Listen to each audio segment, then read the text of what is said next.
Como eu já falei para vocês outras vezes, em outros causos, né? Meu pai era caçador. Naquele tempo todo mundo era caçador, que era uma maneira de sobrevivência, né? Pois é. E eu era meio inclinado a caçar também. Né? Meu pai, meus tios, meus avós, todo mundo era caçador, pescador, eu também meio inclinado a caçar também. Mas uma vez eu peguei a espingarda do meu pai, fui esperar uma cutia, e lá nessa espera me embaracei e fui com a onça. Além de eu ter sujado as calças, foi o dia que eu desanimei da tala da caçada. Somente do talo da espera. Que minha mãe sempre dizia: vou esperar a paca. Minha mãe: não. Você vai esperar bicho. Você não sabe o que vem. Ah, vou esperar a cutia. Não, filho, você vai esperar bicho. Tem que estar preparado, você não sabe o que vem. Pois é, eu saí com a espingarda de pai para esperar a cutia. Acabou que eu embaracei com a onça. Passei a noite inteirinha esganchado numa forquilha de madeira assim, ó. Que no outro dia o couro das minhas pernas tava só o sangue, só na carne viva. Comeu o couro aqui das duas coxas. E eu passei lá em cima com medo de descer e a onça me pegar. E é esse o caso que eu vou contar para vocês hoje. Eu quero responder uma pergunta aqui da Karina, ela é lá de Ribeirão Preto. Ela perguntou: o senhor é parente do Bruno, lá dos Indomáveis? Falei: não sou. Ela também questionou, falou: não, mas o senhor tá copiando o Bruno? Eu digo pra você, Karina, realmente eu estou sim. Eu tenho idade de ser pai dele, não só pai como avô. Mas o que acontece? A minha família são todos contadores de causos. Todos nós foi criado assim, ó, ouvindo o causo ao pé do fogo, como diz lá, né? O nosso amigo Bruno. E eu sempre tive vontade de contar causos na internet, assim, causos desse tipo que eu conto, né? De assombração, de pescaria, de caçada. Mas eu achava que não teria público. Ficava assim meio com vergonha. Aí olha só o que acontece. Quando você falou que eu imito o Bruno, você tá certo. Você não tá errado não, você tá certo. Eu tenho idade de ser até avô dele. Mas ele foi quem me inspirou a contar causa aqui na internet pra vocês. Eu tinha vontade de contar causa, ficava meio com vergonha. Aí um dia eu assuntei ele contando um caos. Achei bacana. Depois vi ele contando dois, depois vi contando três. E aquilo me animou. Eu comecei a contar um caos também, abri aqui esse canal, ele me incentivou bastante. A gente até faz dia que a gente não se fala, mas a gente sempre se falava, se fala. Ele me deu muita dica, até para me receber os primeiros cobrinhos. O primeiro pagamento que eu recebi, eu não sabia nem manusear ali direito YouTube Studio para poder receber o dinheiro. Foi o Bruno que me ensinou, que me orientou.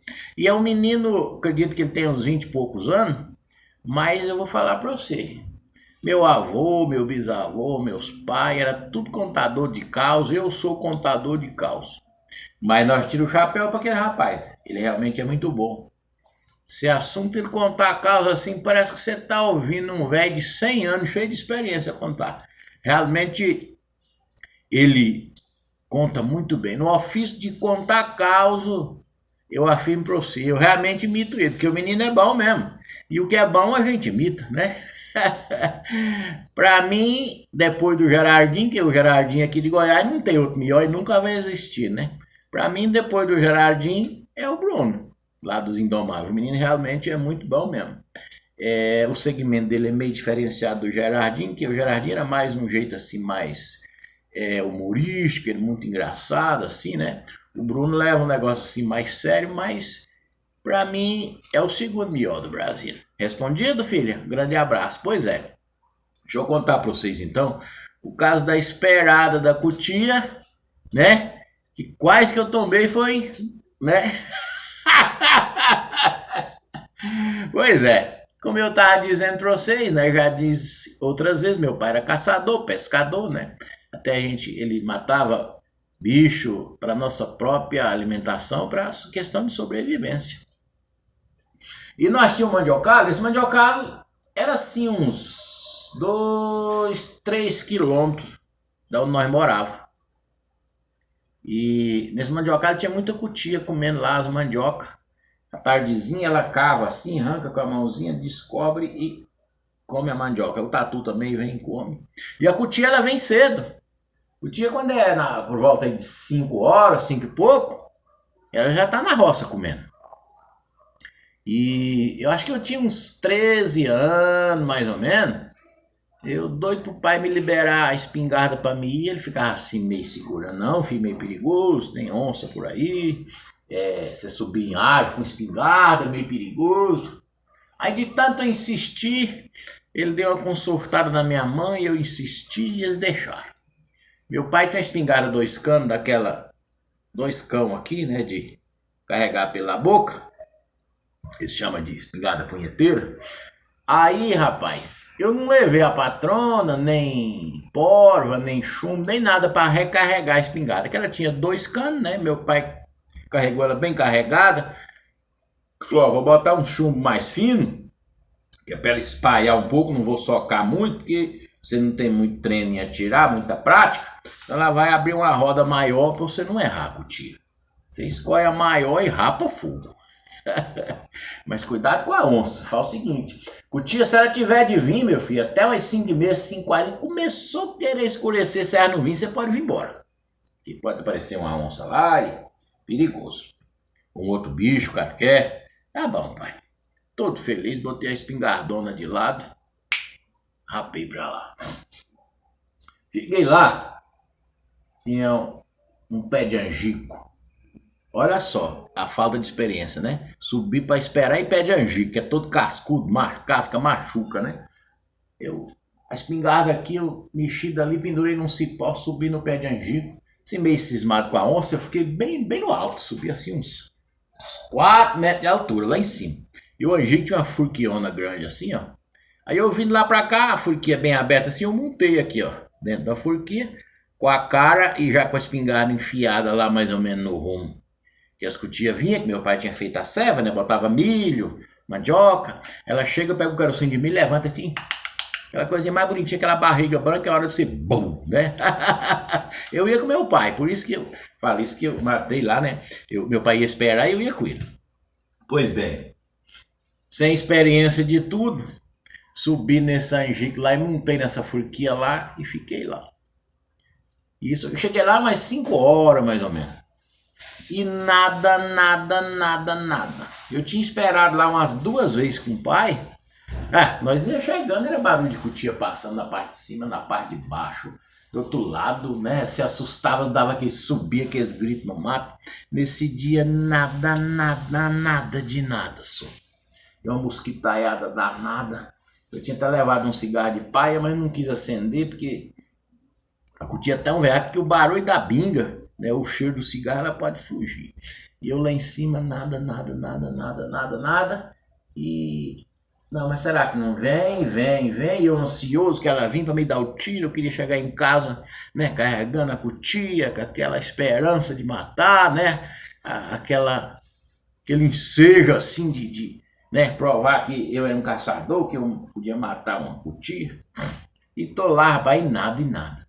Se fosse um esperador experiente, tinha percebido que tinha alguma coisa errada ali naquela mata. Porque o mandiocara assim, eu entrei para dentro da mata mais ou menos uns 500 metros, mais ou menos, que eu afundei dentro da mata. Mata virgem, mata grande, que eu afundei lá. Se fosse um experiente, fosse meu pai, por exemplo, ele ia notar que tinha por ali, sei lá, uma onça, um lobo, ou alguém tinha passado lá com um cachorro, alguma coisa, porque elas não apareceram, então eu estava com medo de alguma coisa. Mas eu, inexperiente, fiquei lá feito besta.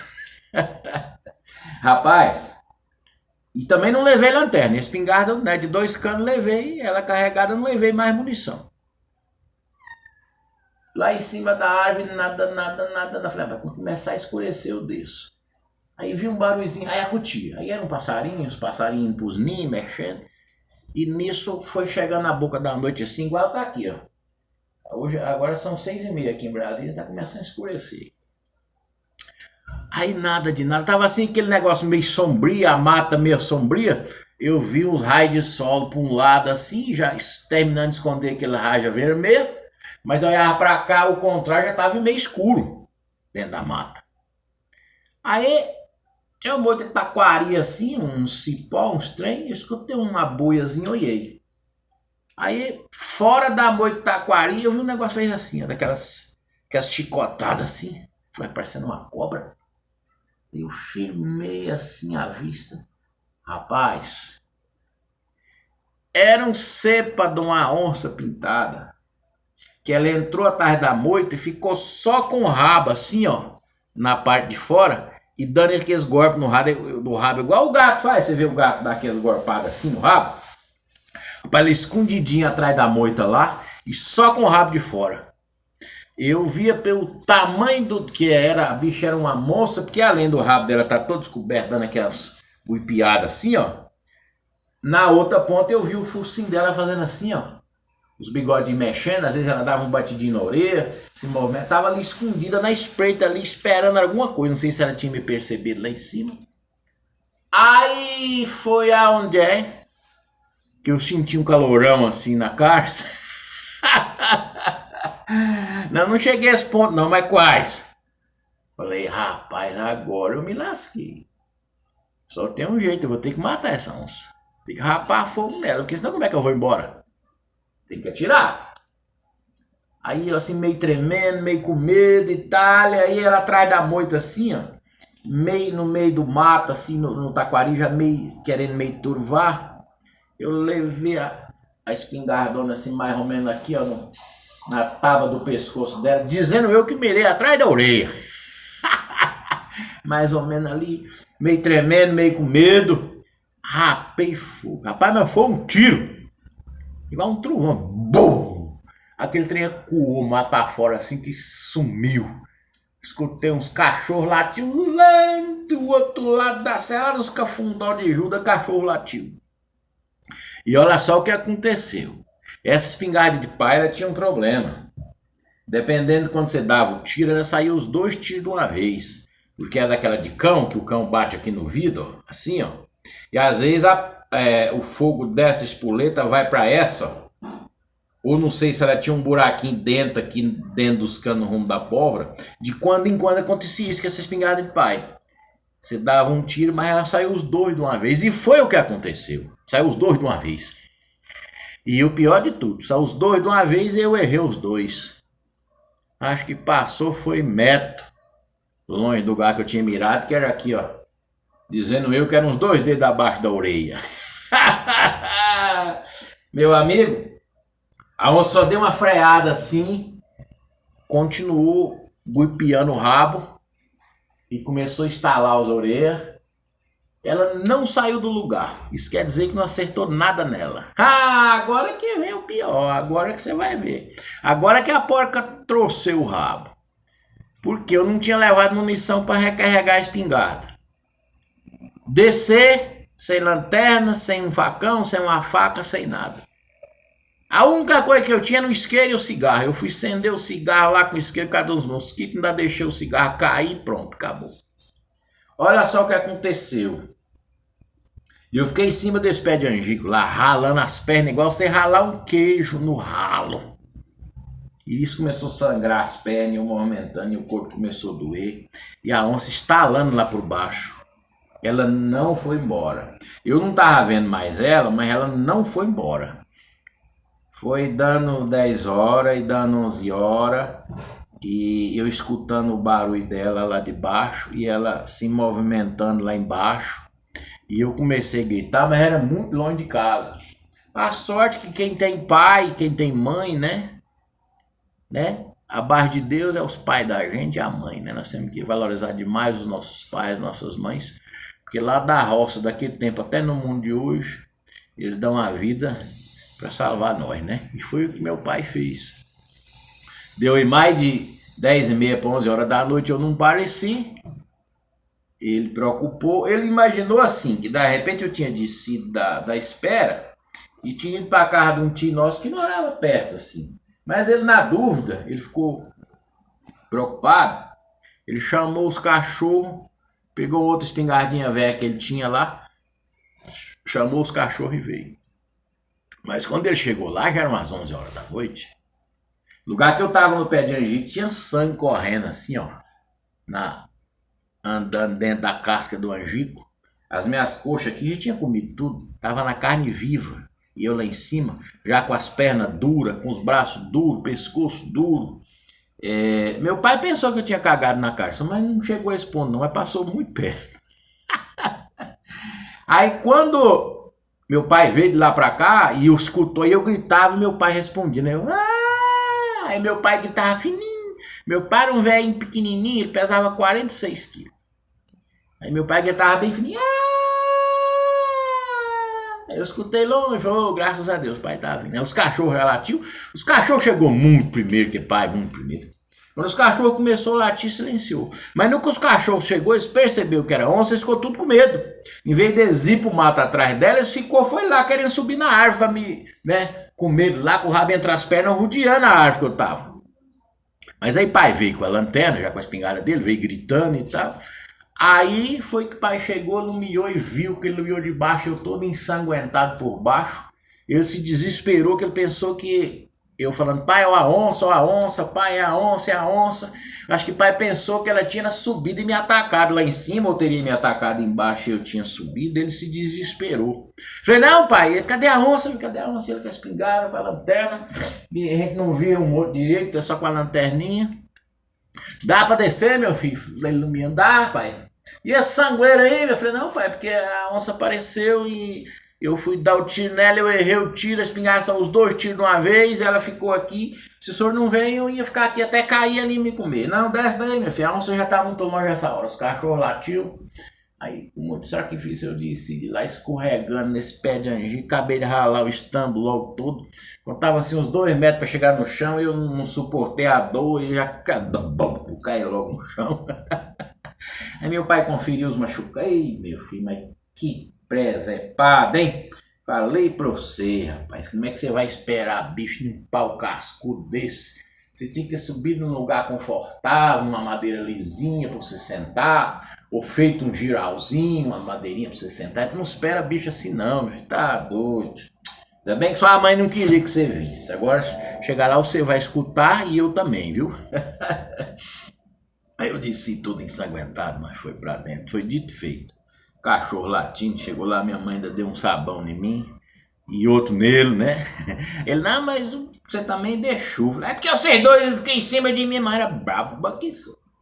Rapaz, eu demorei uns 15 dias pra sarar esses ferimentos da perna. Desse dia, eu desanimei. Fiquei com medo, fiquei cismado, esse negócio de esperar bicho. E também eu já tava já virando um rapazinho, já querendo trabalhar, né? Logo eu já saía para arrumar um serviço fora, que a nossa região era muito fraca de dinheiro. A gente buscava um serviço numa fazenda mais longe, numa cidade mais longe, para poder a gente aprender a viver, né? Mas espera foi a primeira que eu fui sozinho e a última. Acho que andei mais umas 2 ou 3 vezes com o pai na caçada com o cachorro. Mas na espera eu não voltei mais. Toda vez que eu assunto um caos, alguém contar uma história de caçada, de uma espera, eu lembro. Se aqui minha perna é meio cabeluda, mas se eu olhar com detalhe aqui dentro das 2 coxas, ainda tem ainda o sinal das cascas do angico. E essa espingarda, meu pai ficou com ela até muitos anos. Depois que eu vim pra cá, pra Brasília, acho que ele vendeu essa espingarda que eu não sei pra quem. Essa espingarda era do irmão dele, nome Marçal, né? Tá vendo no Goiás tem Marçal? Pois é, não é só aquele que vai ser prefeito de São Paulo, não. Também tinha um tio que chamava Marçal. É um nome bem comum na minha região, em Goiás. Pois é, se você gostou do caos aí, pode espalhar para seus parentes, para seus amigos. E assim a cultura do caos caipira vai rompendo o Brasil lá fora. O caos está terminando, o fogo está quase apagado ali. Eu estou cozinhando um arrozinho ali a fogo baixo com torresmo e uma linguiça para jantar, que hoje é sábado, né? Aí você pode espalhar para seus parentes, para seus amigos. E assim o caos caipira, a cultura caipira vai rompendo aí Brasil lá fora, mostrando para os mais jovens como é que era a nossa vida antigamente, sem rádio, sem televisão, sem celular, né, sem jornal. Rádio em algum lugar tinha, mas na nossa casa nem rádio não tinha. E para os mais velhos, assim como eu, o mais velho, se eu conseguir interter você, se você conseguiu ver o caso lá do Pispi até agora, eu já sinto feliz que eu te insisti um pouco, né? E aí a gente fica satisfeito quando a gente consegue, mesmo um caos simplório, uma coisa muito simples que é contar um caos, quando a gente agrada uma pessoa, a gente interte uma pessoa, a gente fica satisfeito. Então, um grande abraço e que Deus abençoe você e a sua família. Como hoje é sábado, então um excelente sábado para você, para sua família. Que Deus abençoe sempre.